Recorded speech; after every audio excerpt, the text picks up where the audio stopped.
বিয়ে হয়ে গেছে।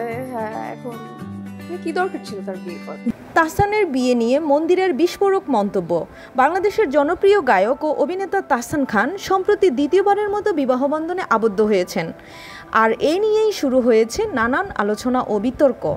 তাহসানের সাবেক স্ত্রী মিথিলা, যেখানে ইতিমধ্যেই সংসার জীবন উপভোগ করছেন কলকাতার পরিচালক সৃজিতের সাথে, সেখানেই এতদিন চুপচাপ থাকা তাহসানের হঠাৎ বিয়ের খবরে চমকে দিয়েছে ভক্তদের।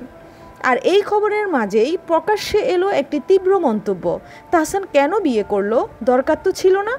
এই বিস্ফোরক কথাটি বলেন তাহসানের এক সময়ের ঘনিষ্ঠ বন্ধু ও সহকর্মী মন্দিরা চক্রবর্তী। মন্দিরার মতে তাহসান একজন আত্মনির্ভরশীল এবং পরিপূর্ণ মানুষ, যার জীবনে নতুন বিয়ের প্রয়োজন ছিল না।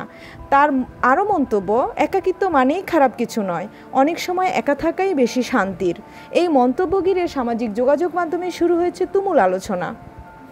কেউ বলছেন এটা ব্যক্তিগত সিদ্ধান্ত, ভালোবাসা ও জীবনসঙ্গী বেছে নেওয়ার অধিকার সবারই আছে। আবার কেউ বলছেন মন্দিরার মন্তব্যে আছে গভীর সত্য। এখন প্রশ্ন হলো, একজন তারকা ব্যক্তিত্ব যিনি অনেকদিন একা থেকেছেন, তার হঠাৎ বিয়ে করার সিদ্ধান্ত কি শুধুই ভালোবাসা, নাকি অন্য কোনো চাপ বা বাস্তবতা? তাহসান এখনও এই মন্তব্যের কোনো প্রতিক্রিয়া দেননি, তবে ভক্তরা অপেক্ষায় রয়েছেন।